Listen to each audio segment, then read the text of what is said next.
The telegram arrived before the first hints of sunlight stretched across Dry Creek. Its envelope was brittle, the ink faded, and no signature marked its sender. Only a single line, etched in hurried script. The Hartman gold lies where the valley meets the river. Choose wisely. Elias Hartman's hands trembled as he unfolded the paper. Dust motes swirled in the morning air, glinting like tiny specters against the pale gold of dawn. He had seen a lifetime of storms in this valley. Dust storms that stripped paint from fences, windstorms that shattered roofs, and storms in men's hearts that never seemed to abate. But nothing had felt as sharp, as urgent as this. He stepped onto the porch, the old wood groaning under his boots, and his gaze swept across the valley he had fought so hard to hold. Dry Creek had always demanded more than cattle and crops. It demanded loyalty, cunning, and a readiness for treachery that could arrive with the next whisper of the wind. In the distance, the jagged mesas cast long shadows, as if the valley itself were keeping vigil over its secrets. Clara Hartman appeared over the rise, riding her horse with the poise and determination of someone who had spent years fleeing memories. Dust swirled beneath the hooves, rising in a haze that clung to her boots and skirt. She had promised herself she would never return, not after the years of silence, the cold words exchanged, the family fractures that had left her lonely in the world. But the telegram had summoned her. Something in it spoke not just of gold, but of unfinished stories, of old wounds that had yet to scab. Sheriff Whitlock leaned against the hitching post, his hat pulled low over eyes that had seen more than their share of broken men and broken promises. He said nothing, but his presence was a quiet reminder. Dry Creek had a memory, and it never forgot those who trespassed against it. Clara dismounted slowly, her fingers brushing the worn leather of her gloves. "Father?" she began, but the word caught in her throat. Elias's face was a map of hard lines, each crease a story of betrayal, disappointment, and years of solitary vigilance.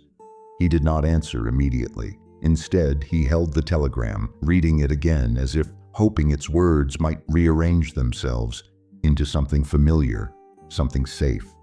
The wind shifted, carrying the scent of sagebrush and the faint tang of smoke from a distant homestead. Somewhere beyond the river, a wagon creaked, and the soft whinny of a horse punctuated the valley's silence. And somewhere unseen, someone stirred among the willows along the creek, eyes tracking, heart racing, waiting.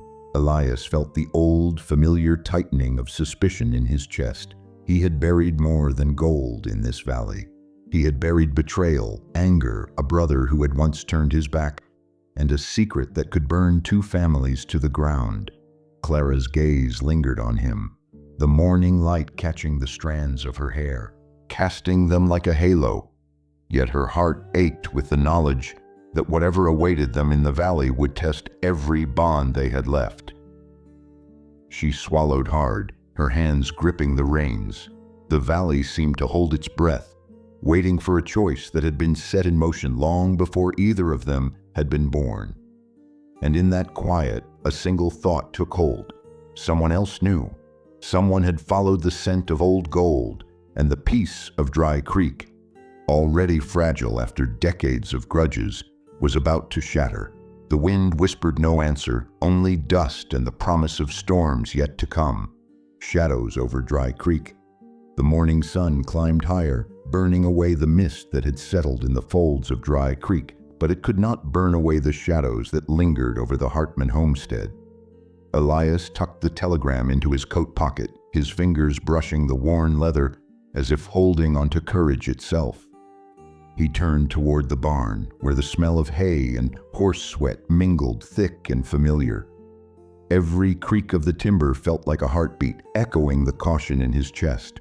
Clara followed, her boots kicking up tiny clouds of dust along the path. "Father," she said again, softer this time, "do you think it's true?" The gold? Her eyes searched his, looking for hope or warning, but all Elias saw was the weight of decades pressing against his shoulders. "I don't know, Clara, but someone wants it, and they won't wait for courtesy or law. At that moment, a wagon rumbled over the ridge, the wheels cutting a steady rhythm into the morning air. A man stepped down, a stranger yet familiar in ways Elias couldn't place at first glance. His name was Silas Boone, a drifter-turned-rancher from the neighboring valley, known for his charm and the sharpness of his intentions. He tipped his hat in greeting, but the smile did not reach his eyes. "Heard you might be expecting someone," he said casually, though the edge in his voice betrayed the truth. He was here for more than a visit. Clara's gaze narrowed. "And who might that be?" she asked, her voice holding the steel of someone who had faced loneliness and loss, yet refused to bow to either. Silas's smirk widened and he leaned against the wagon wheel, letting the sun catch the dust in his coat like sparks. "Just a man following rumors," he said. "Rumors of old Hartman gold and old grudges." Elias stiffened, sensing the first tremor of danger ripple through the valley. The Hartmans had long believed the gold was mere legend, a story passed down from Elias's grandfather to keep ambitious neighbors away. But Silas's presence and the telegram's urgency suggested the story was far from fiction. From the creek's edge, another figure appeared, a young man with a rifle slung across his back, his dark eyes fixed on the Hartman homestead. This was Jonah Keats, a childhood friend of Clara's who had once been like a brother to Elias's family. He had returned after years of wandering, carrying tales of distant towns, railroads, and the lawless opportunities that gold could bring. His arrival was both relief and alarm. He had been a friend, but years apart had forged new loyalties, and the lines between friend and foe had blurred. The wind stirred, rattling the boards of the barn and carrying the scent of sage and distant smoke. Elias sensed the valley holding its breath, as if aware that these meetings, these reunions, were more than chance. They were the prologue to a conflict that would test trust, family, and the fragile alliances of the frontier. As the sun climbed to its zenith, Clara's eyes met Jonah's. In that glance, unspoken questions passed. Can old wounds heal? Can secrets stay buried? And most pressing of all, who among them would survive the shadows now stalking Dry Creek? A sudden clatter from the stables made all three spin. A horse neighed violently, its saddle flapping, its panic raw, and in that moment Elias realized the valley had already chosen sides, and the first move had been made. Secrets beneath the soil. By midday, the valley glimmered under a relentless sun, the air hazy with heat and dust. Elias Hartman moved through the homestead with a measured pace, the telegram burning in his coat pocket like a warning. The horses had calmed, but an uneasy energy hung over Dry Creek, as if the land itself knew of the buried treasure and the secrets it held. Clara wandered toward the orchard, brushing her fingers across the gnarled branches of apple trees that had survived droughts and frost alike. She could feel the past pressing against the present, the memories of her mother's laughter, of long afternoons running through the grass, and of her father's stern, loving gaze. Then there was the shadow she hadn't spoken of in years, her uncle Samuel Hartman, exiled after a bitter fight over land and fortune. He had vanished without a trace, leaving a silence heavier than any gunshot. Until now. From the ridge, a figure emerged slowly, cautious yet deliberate. It was Samuel, older than the stories had painted, his face lined with sun and hardship. He carried nothing but a satchel, yet his eyes gleamed with a familiar cunning, the same sharp intelligence Elias had once trusted. "Thought you could bury the past and the gold with it?" he called, his voice carrying across the valley both accusation and warning. Elias's hand went to the revolver at his hip, though he hesitated. The gold had always been a story to keep neighbors at bay, yet here was Samuel, proof that legends were sometimes dangerously real. "You're too late, Samuel," Elias said, his voice low. "This valley doesn't welcome ghosts." Samuel's smirk was a shadow of charm and menace. "Ghosts? Maybe, but greed, Elias. Greed never dies. I've followed the map, followed the whispers, and I know what's buried beneath the soil of Dry Creek, and I intend to claim it." Clara's heart pounded. This was the uncle she had only glimpsed in childhood memories, a man she had feared and admired in equal measure. And yet, seeing him now, she realized the danger wasn't just about gold. It was about the fractures within their own family, the wounds that had never healed. Jonah stepped forward, placing himself slightly ahead of Clara. "We don't have to fight each other," he said, his voice calm but resolute. "The valley will tear us apart if we let it. There's a way to protect the land and each other without bloodshed."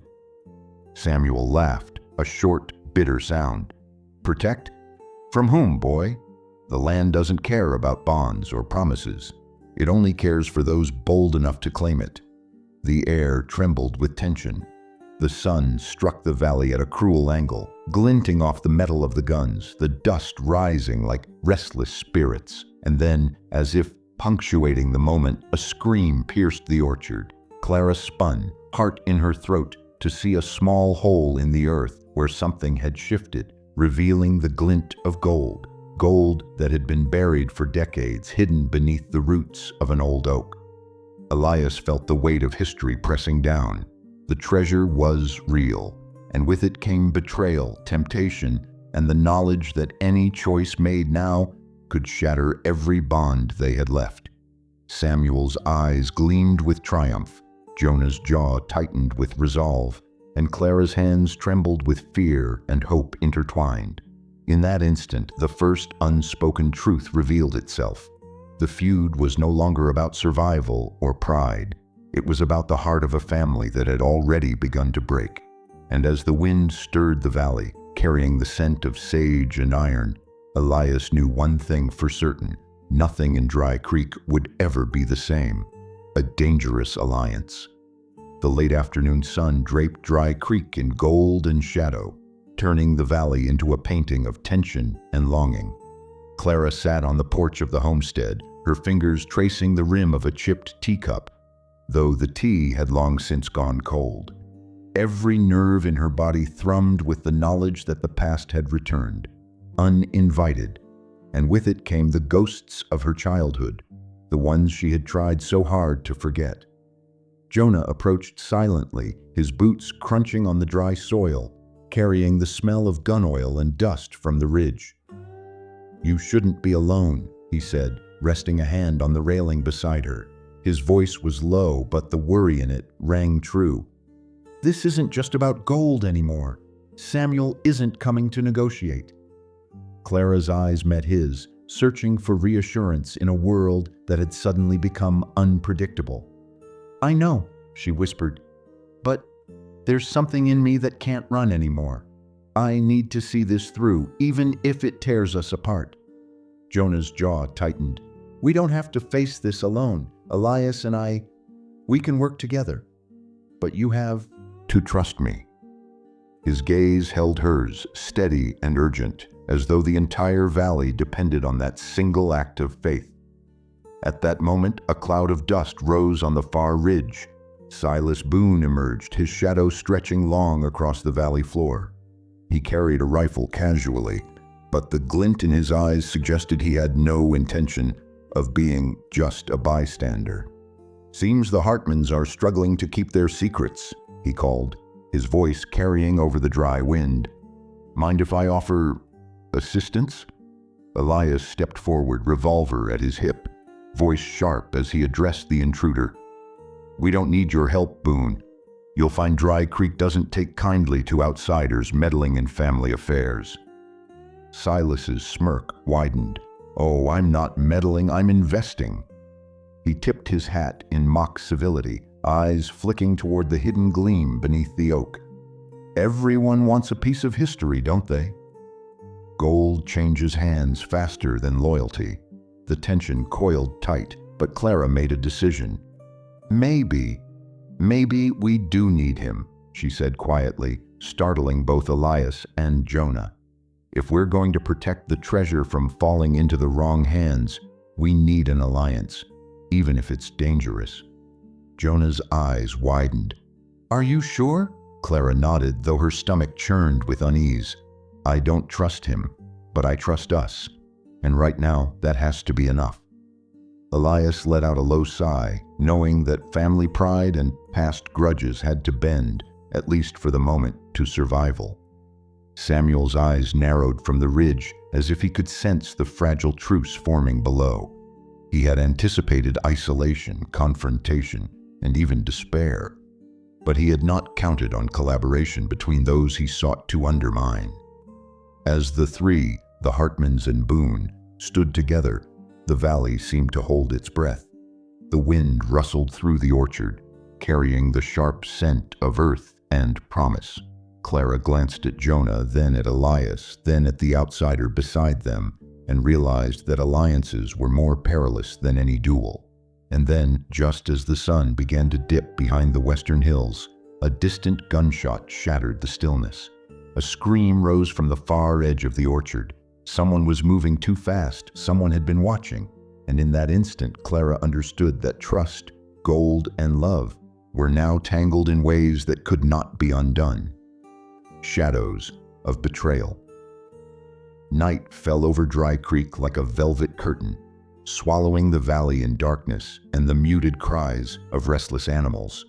The homestead, usually alive with the creak of rocking chairs and laughter, now felt hollow and tense, shadows stretching across walls like fingers searching for secrets. Clara sat by the fireplace, her hands clasped around a mug of lukewarm coffee. Yet her thoughts were elsewhere, tangled in fear, hope, and the unsteady trust she had placed in Silas Boone. Jonah paced the room, boots scraping softly against the wooden floorboards. He's too eager to help, Jonah muttered, voice low, almost to himself.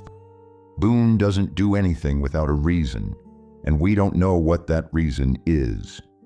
Clara's gaze dropped to the floor. I know, but sometimes we have to take risks to protect what's ours. You, me, Elias, we can't let Samuel claim the valley no matter what it takes. Elias stood near the doorway, shadowed by the lamplight, jaw tight. His eyes flicked toward Clara, then to Jonah. She's right, he said slowly, even if it means trusting a snake. Outside, the wind whispered through the orchard, carrying with it the scent of iron and sage. The gold buried beneath the oak seemed to pulse beneath the soil, calling to greed and desperation alike. Samuel, unseen, crouched among the trees, listening, his lips curved into a cruel smile. He had been patient, biding his time, waiting for the cracks to appear, and tonight he would push them wider. A sudden noise from the stables made Clara start. She rose, heart pounding, moving cautiously toward the sound. There, silhouetted against the moonlight, was Boone, rifling through supplies with deliberate ease. His hands moved with practiced confidence, yet his eyes darted nervously as if expecting to be caught. Clara's voice broke the silence. Boone, what are you doing?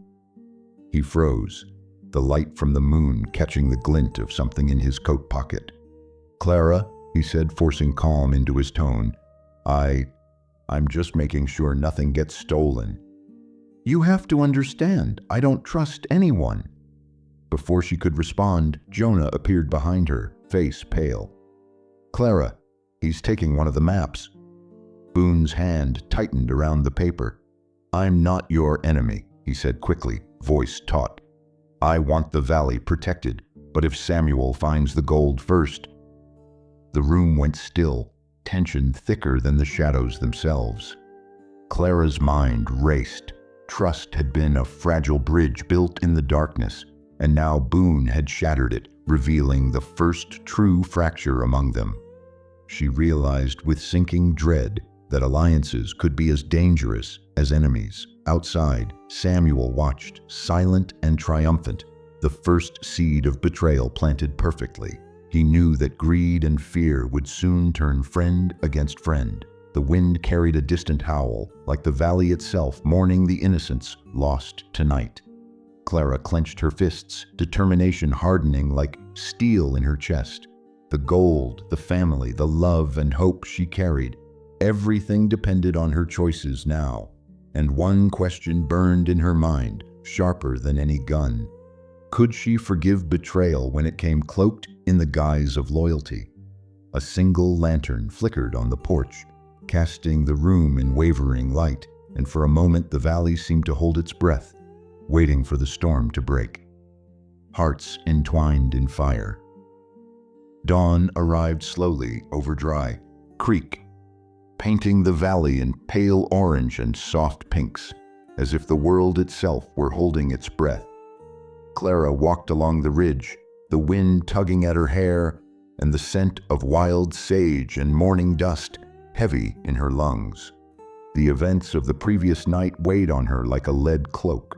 Boone's betrayal, subtle though it was, had shaken her trust. Yet beneath the fear simmered something else, a strange, restless heartbeat that belonged not to danger, but to hope. Jonah appeared at her side, silent at first, then speaking with a voice hushed, almost reverent. "You shouldn't be walking alone." Clara shook her head, her gaze fixed on the distant horizon, where the sun glinted off the roof of the Hartman homestead. "I need to think," she said softly, "about the valley, about us, about everything." Jonah's hand brushed against hers, tentative, almost accidental. The contact sent a jolt through both of them. "Clara, His words caught in his throat. He had never spoken like this before, not in the shadow of danger or the weight of duty. Before he could finish, Elias emerged from the trees, eyes dark with unspoken emotion. He stopped when he saw them, his jaw tightening. "Morning already?" he asked, voice clipped, masking the tension coiling in his chest. Yet his gaze lingered on Clara in a way that betrayed feelings he had tried to bury for years. Clara's heart ached as she realized the truth she had been avoiding. Jonah had always been her anchor, steadfast and true, but Elias had always been fire, untamed, dangerous and irresistible. And now, under the same sky, she was forced to confront the impossible. The love she carried for two men, each pulling at her in a different direction. The sound of hooves clattering against the ridge made them all turn. Silas Boone rode in from the valley floor, holding a small bundle in his arms. "I didn't take it," he said, voice careful, "but someone's moving faster than I expected." He tossed the bundle onto the ground. A letter lay there, edges singed, ink smeared by rain. Clara picked it up, trembling as she read Samuel's words, a threat and a promise, written with the precision of someone who knew exactly how to unsettle hearts and minds. Clara's hand shook. "He knows," she whispered. "He knows about the gold, about everything." Jonah stepped forward, hand on his revolver. "Then we fight, Clara, together." Elias, voice tight, added, "Or we lose everything, including ourselves." For a heartbeat, the three of them stood in silence, the morning wind carrying whispers of loss, longing, and the choices that must be made. Clara's eyes met Jonah's, then Elias's, and she realized that the valley's true danger was not just Samuel or Silas. It was the entangled hearts, the impossible loyalties, and the fragile trust that could shatter at the slightest spark. And then, before words could bind her, Elias reached out, placing a hand over hers. The warmth burned through her fear, through her doubt, igniting something fierce and uncontainable. Jonah's hand hovered near hers, unsure, protective, pleading. Clara's breath caught, and she understood with terrifying clarity that love in Dry Creek was not a quiet thing. It was a wildfire capable of consuming everything it touched. A distant shot echoed across the valley, and all three flinched.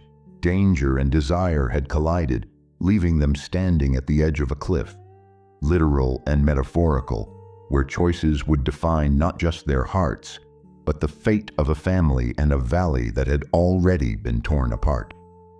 The rift unveiled.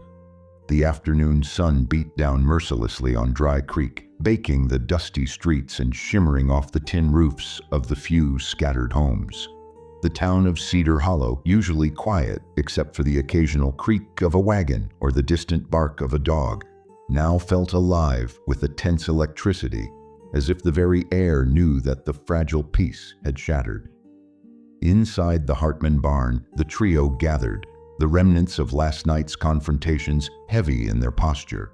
Clara's hands were trembling, not from fear, but from the weight of what she had just discovered. She held a folded piece of paper, edges yellowed and ink faded, though its message was clear enough. Samuel Hartman had been hiding more than just greed for gold. He had orchestrated the delays, the lies, even Boone's partial betrayal, all to manipulate them. Boone, pale and uneasy, avoided Clara's gaze. "I didn't know," he muttered. "I thought I was protecting you."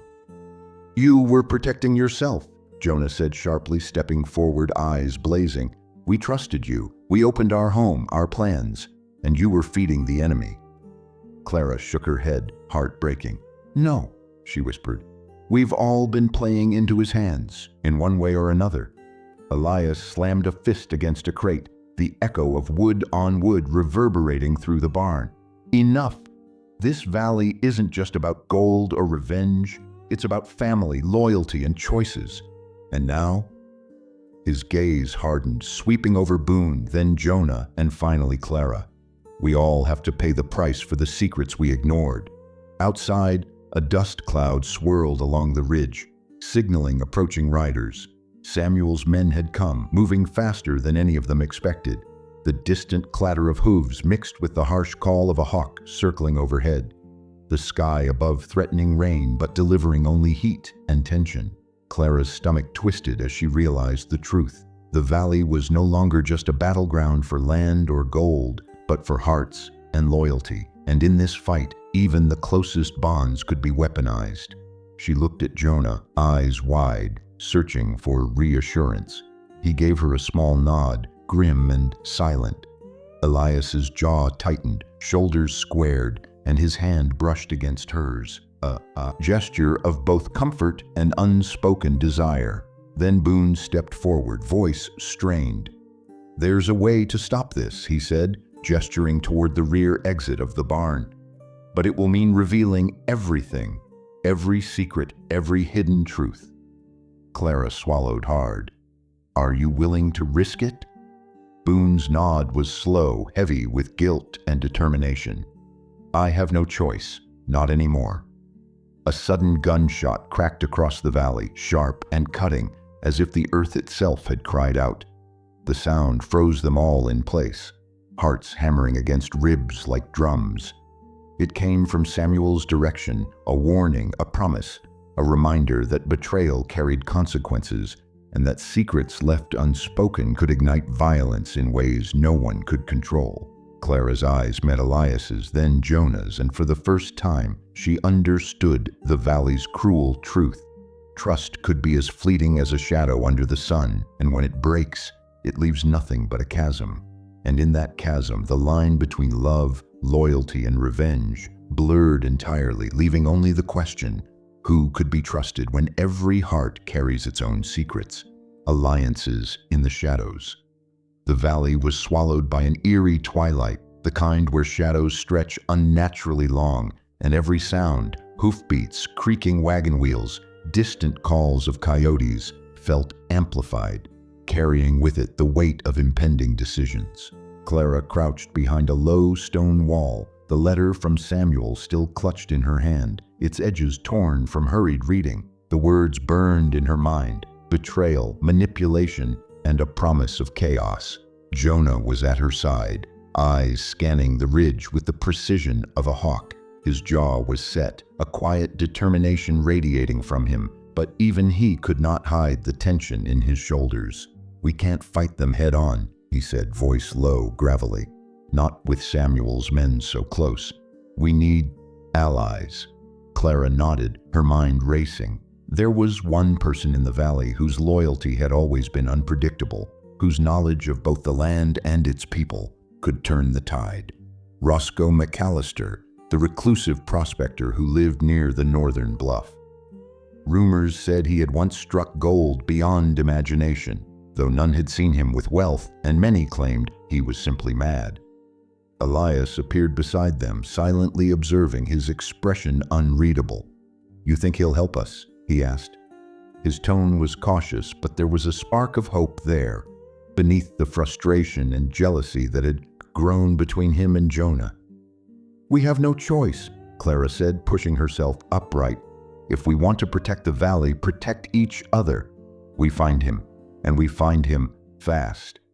The trio moved through the canyon, boots crunching over brittle brush and loose stones until they reached McAllister's cabin. Smoke curled from the chimney, the scent of burning pine mingling with the sharp tang of metal. Tools. Roscoe opened the door before they could knock, eyes wide and gleaming like a man who had been expecting ghosts. "You're early," he said, voice rasping, a crooked smile on his face. "Or maybe late. Time's funny up here." Clara stepped forward, holding up Samuel's letter. "We need your help, Roscoe. Samuel Hartman. He's planning to take the valley. He's lying, manipulating, and if we don't act now..." Her voice broke slightly, betraying the fear she had carried alone for too long. Roscoe's smile faded. He leaned closer, voice barely above a whisper. "I know." "What do you mean?" Jonah demanded, eyes narrowing. Roscoe held up a hand. "I've been keeping track, listening, watching. Samuel thinks he's clever, but he's forgotten one thing. He doesn't know who still remembers the old oaths. The McAllisters remember." Clara felt a chill. The McAllisters were an old family, long believed to be neutral in the valley's disputes. But their influence ran deep, hidden in whispered alliances and old grudges, and now they were offering aid. Jonah's eyes flicked to Elias, a silent understanding passing between them. "This changes everything," he said. Roscoe's grin returned, sharp and unsettling. "Everything, but beware, the price of my help is truth. You'll learn secrets that might tear you apart, just as the valley has been torn for generations." The wind howled through the canyon as Clara held the letter tighter. She realized with a sinking heart that the battle for Dry Creek had just shifted. Alliances were forming in shadows, and the next revelation would not just test their courage. It would test their hearts, loyalty, and the fragile threads that bound them together. A distant whistle echoed across the ridge, the unmistakable signal of Samuel's advancing men. Roscoe stepped back, gesturing for them to follow. "Time's up," he said. "The game begins now, and not everyone will survive it unbroken." The reckoning at Dry Creek. The night fell over Dry Creek like a shroud, thick with the scent of dust and smoke, the air alive with anticipation and fear. The valley, usually tranquil beneath the stars, now trembled under the weight of clashing loyalties and secrets long buried. Clara crouched behind a fallen log, her hands pressed to her knees as the distant rumble of hooves grew louder.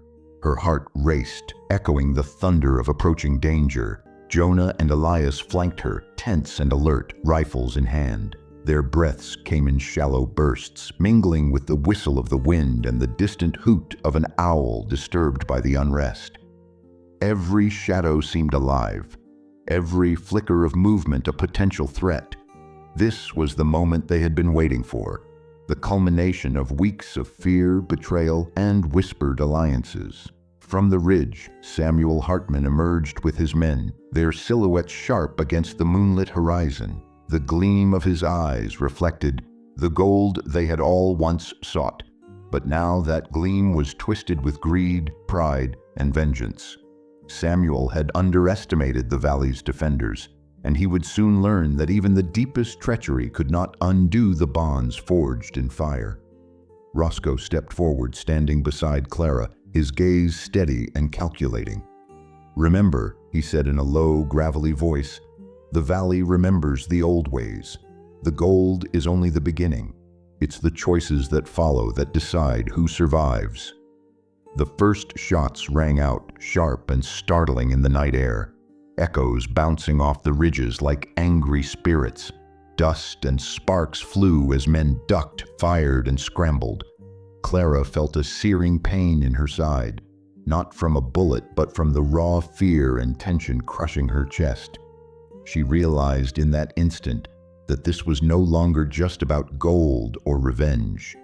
It was about who they were and who they were willing to become to protect the people they loved. Then came the revelation that shook them to their cores. Samuel's closest lieutenant, a man trusted by all, raised a white hand. "Stop, Samuel, he's lying. He never intended to split the valley. It's all been for him, but not just for gold. There's something he's been hiding, something none of you knew." Clara froze. "What is it?" she whispered, fear threading through her voice. The man glanced at Samuel, then down at the ground, shame and defiance warring in his expression. He killed his own brother years ago to claim this valley and its treasures, and every feud, every betrayal, it's been orchestrated to cover his tracks. A stunned silence fell over Dry Creek. Jonah's jaw tightened, Elias's hands trembled, and Clara's breath caught in her throat.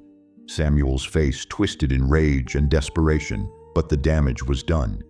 The truth, long buried beneath lies and greed, now hung in the night air like a vulture circling a carcass.